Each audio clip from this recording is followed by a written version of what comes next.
क्या आपने कभी सोचा है कि अगर कोई आपसे कह दे एक दिन तुम राजा बनोगे तो क्या होगा? क्या आप उस भविष्यवाणी का इंतजार करेंगे या उसे सच करने के लिए पूरी दुनिया को खून से रंग देंगे? आज की कहानी एक ऐसे महान योद्धा की है जो शुरुआत में लोगों का हीरो था, लेकिन अंत में इतिहास का सबसे खतरनाक तानाशाह बन गया। दोस्तों, आज हम पढ़ेंगे मैकबेथ, विलियम शेक्सपियर का सबसे फेमस ट्रेजेडी ड्रामा। लेकिन मैं इसे किसी किताब की तरह नहीं, बल्कि एक फिल्म की तरह सुनाऊंगा। इस वीडियो को आखिर तक देखते रहिए। और आपके लिए ऐसे वीडियोस बनाने में मेहनत लगती है, so if you can subscribe me, please subscribe. कहानी है स्कॉटलैंड की, जहाँ के राजा किंग डंकन एक न्यायप्रिय, दयालु और अपने सैनिकों से प्रेम करने वाले राजा हैं। उनके दो बेटे हैं, मैलकॉम जो बड़ा बेटा है, डोनाल्ड जो छोटा बेटा है। अब कहानी में एंट्री होती है असली हीरो की, जिसका नाम है मैकबेथ। मैकबेथ कोई आम सैनिक नहीं था, वह स्कॉटलैंड का सबसे बहादुर योद्धा था। युद्ध के मैदान में उसका नाम सुनकर दुश्मनों के हाथ कांपने लगते थे।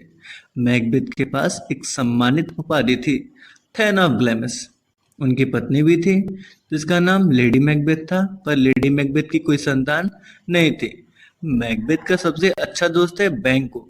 दोनों साथ लड़ते थे, साथ जीतते थे और एक दूसरे पर जान छिड़कते थे।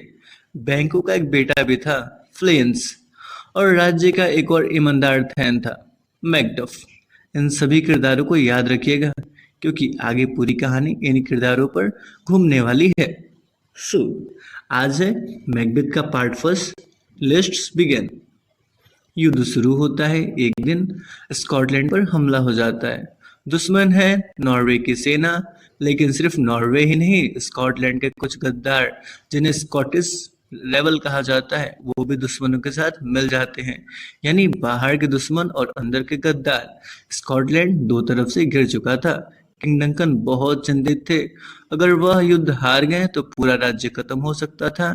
लेकिन यही से कहानी शुरू होती है मैकबेथ की असली बहादुरी की। मैकबेथ की वीरता। मैकबेथ अपनी सेना को लेकर युद्ध के मैदान में उतरता, तलवारें टकराती, घोड़े दौड़ते, चारों तरफ युद्ध का शोर, लेकिन मैकबेथ बिल्कुल नहीं डरता। वह दुश्मनों पर टूट पड़ता, एक एक करके वह नॉर्वे की सेना को पीछे ढकेल देता। स्कॉटिश रेबल्स भी हार जाते। पूरे युद्ध का रुख बदल जाता है जैसे ही मैकडफ युद्ध में उतरता। स्कॉटलैंड बच जाता है मैकबेथ की बहादुरी के दम पर। किंग डंकन तक जब यह खबर पहुंचती है, वे खुशी से भर उठते हैं। वे कहते हैं, मैकबेथ जैसा वीर योद्धा पूरे स्कॉटलैंड की शान है। लेकिन उससे एक और चौंकाने वाली खबर मिलती है। थॉन ऑफ कॉर्डर की गद्दी पर बैठा हुआ वो व्यक्ति जिस पर महाराजा ने सबसे ज्यादा भरोसा किया था, वही गद्दार निकला। वह नॉर्वे की मदद कर रहा था।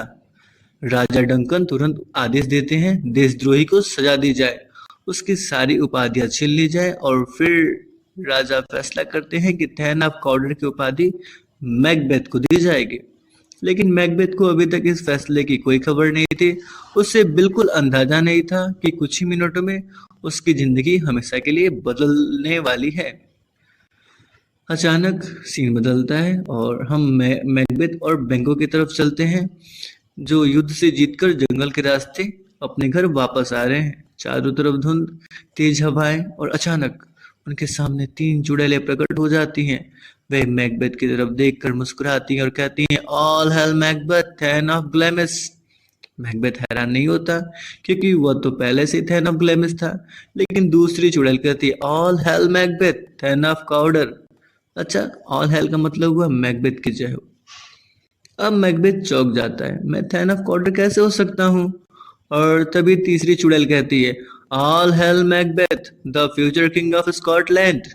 मैकबेथ और बैंको दोनों एक दूसरे का चेहरा देखने लगते हैं। उन्हें समझ नहीं आता यह मजाक है या भविष्यवाणी।